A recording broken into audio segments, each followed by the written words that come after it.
Hey, what's up you guys? Welcome to the video. Today we're going to be discussing how you need to diet in order to gain. These are going to be the actual keys that you actually need to follow to actually get the results in the gym with your diet. And so before we hop into this though, my name is Noah. I am the founder of Get Her Done Fitness, and I made it my mission to help all the young men, just like yourself, get the body and confidence that you've always wanted. And I'm currently hosting a free video training where I'm showing you guys how to do exactly that. I'm showing you the exact copy-paste system that I learned in the past few years to gain 40 pounds. And it's gonna help you to get the quickest, best, and easiest transformation possible because I'm showing you what actually works. Because I've been through all the ups and downs and trial and error so that you don't have to. So if you want the quickest, simplest, easiest way, go down below and click that first link. You guys are not gonna regret it. Let's hop into the meat and meats of this video.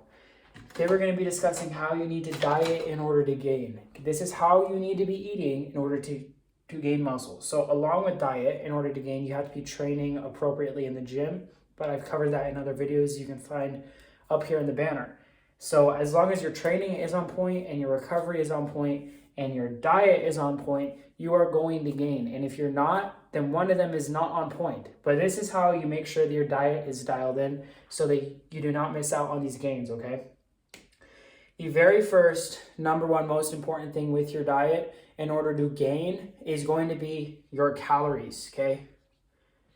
And I hear a lot of BS in the fitness industry. Like I hear so much BS every single day around this that it's honestly annoying because everyone's saying a different thing. They're saying, oh, you need to eat no sugar. Oh, you need to just eat these foods. You need to eat rice, beef, chicken, this, that, fajitas, meal prep, just whatever. Like there's so much different advice or tidbits that everyone is giving you, but they're not going to work if you don't follow these principles. The reason why that works for that particular person is because they are either intentionally or unintentionally following these principles that I'm going to lay out right now.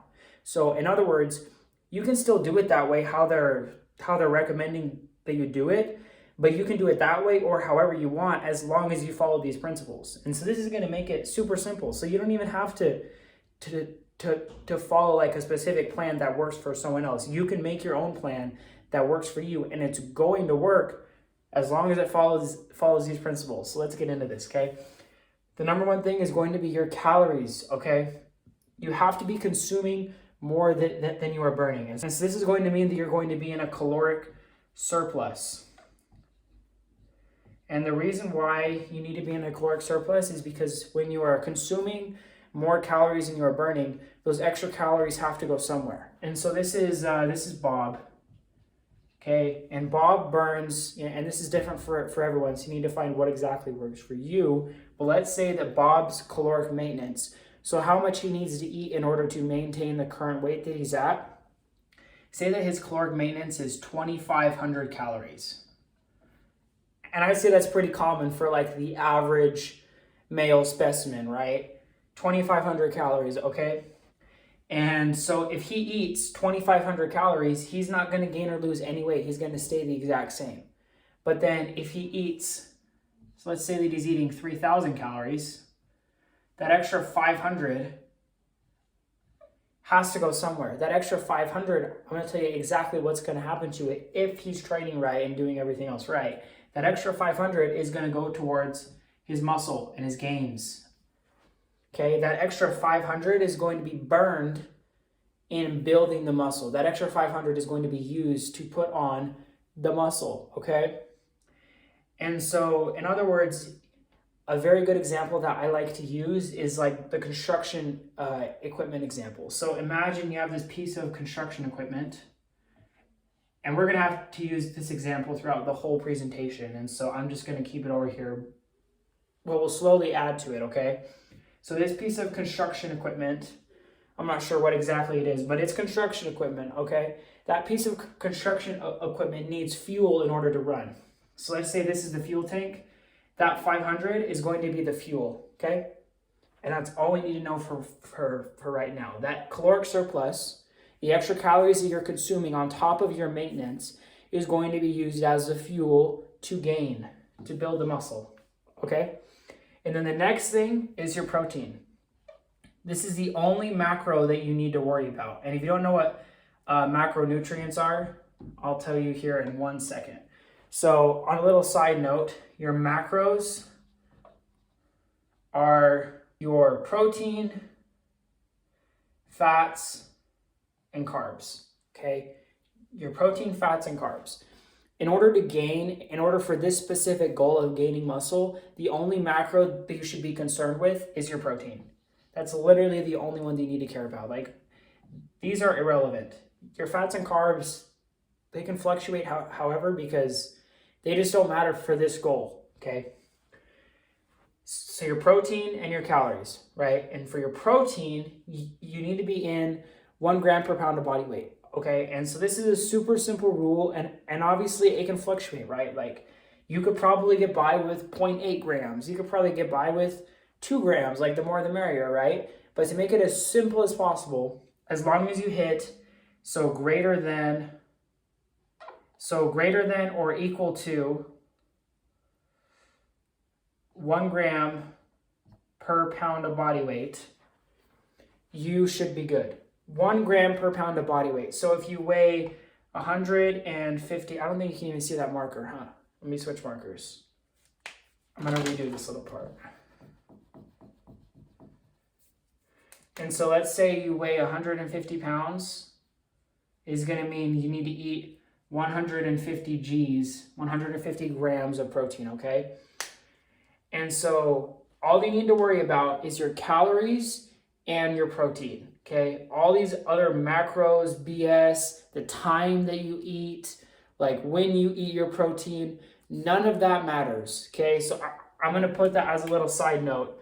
Like, none of this matters. The time, okay? The anabolic window, the anabolic whatever, like none of this matters. The only thing that matters, calories and protein. I need you to get that drilled into your head. If you want to make the gains, this is how you need to be eating, okay? You need to worry about your caloric surplus and your protein. And so back to our example over here with the construction equipment, the next piece of this, what is the construction equipment going to build? Like, what is it going to use to build said thing? It's trying to build your muscle, right? So what is it going to use to build your muscle? Okay, the thing that it's going to use, the construction equipment, is going to be your protein. So your protein is going to be right here. Like, let's say it's pieces of wood. I don't know. This is very bad construction equipment. But so your fuel is coming from your caloric surplus. That's going into the fuel tank. And the building blocks are coming from your 1 gram per pound of body weight. Okay? And so that's all that you need to know with your diet. None of this extra stuff matters. Like, I kid you not. Like, not one bit of it matters. And anyone that tells you otherwise is lying to your face, okay? The time does not matter. Your anabolic window does not matter. Anabolic window. Okay? Your other macros, your carbs and your fats, they don't matter. Sugar, have as much of it as you want. And so how I personally do this to make it as simple as possible is I don't have a specific meal plan. I don't have a specific things that I eat in a day. Like, sure, I have foods that I like and foods that I usually will eat in a day, but I'm not stuck with that. And so, in other words, I track my calories. So I use an app like MyFitnessPal, okay? I'm not sponsored or affiliated in any way, but I think they're the most simple and straightforward app to use for tracking your calories. Makes it super simple. I'm eating something, I open the app, I plug it in, okay? And then, I'm gonna need to hit my calories. So, I'm halfway through the day and I'm at, half of my calories. So I need to make sure to get in those other calories. If I hit those calories early in the day, then I'm done eating. If I hit those calories later, or, it's the end of the day and I have 500 calories left, I'm gonna go find a snack to fill in those calories, right? And just make sure you're tracking everything. And that's including your liquids, including your condiments, including your cooking oils, and then obviously the actual food that you're eating. But those other ones that I mentioned, they're usually overlooked. So don't overlook those. Everything that goes into your body, try to track it so that you know what you're eating. And then obviously, if you click on the macro tab on MyFitnessPal, you're going to see your macros. And obviously it's going to say your carbs and fats, whatever, but look at your protein, make sure that they're hitting that protein. And so you can find some high calorie foods, specifically if you're gaining and you find it hard to get those calories in, find some good high calorie foods that are also high in protein. It is also a bonus. That way you don't have to try and go find some protein later.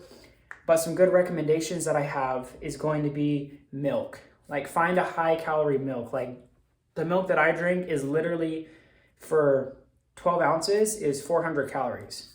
And so if I have one of those with every meal, so with say 3 meals and then I drink another one at some point, that's literally 1,600 extra calories that I'm getting in. And I just have to drink that glass with my meal. And not to mention it's milk, and so it has protein in it as well. Because yeah, sure, you could drink something like a sugary soda or juice or something that's going to have calories instead of just water, because obviously you should still drink water. Stay hydrated. I should put that as another side note.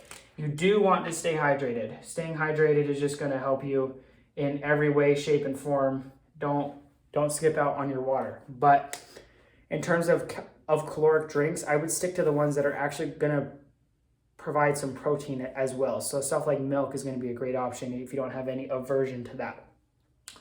And then on top of that as well, stuff like rice is really good, like some sort of rice and protein, so like rice and beef, rice and ground beef, rice and steak. Stuff like shells and cheese. For one box of shells and cheese, well, it depends on the brand, but the one that I eat is about 1,000 calories. So if I have one of those for one meal, that's a good 1,000 calorie meal. And not to mention, it does have quite a bit of protein for the whole thing, because the cheese has a little bit of protein. So if you have the whole box, it's like 40 something grams of protein. So that's pretty helpful, right? And so go find those good foods you like that are high in protein. Make sure you're in that caloric surplus, your protein is on point, and stay hydrated too. Oh, I hope you found this information useful. If you never want to miss a new video, make sure to go down below and click that subscribe button. And I'll catch you guys in the next one. Always remember to get her done.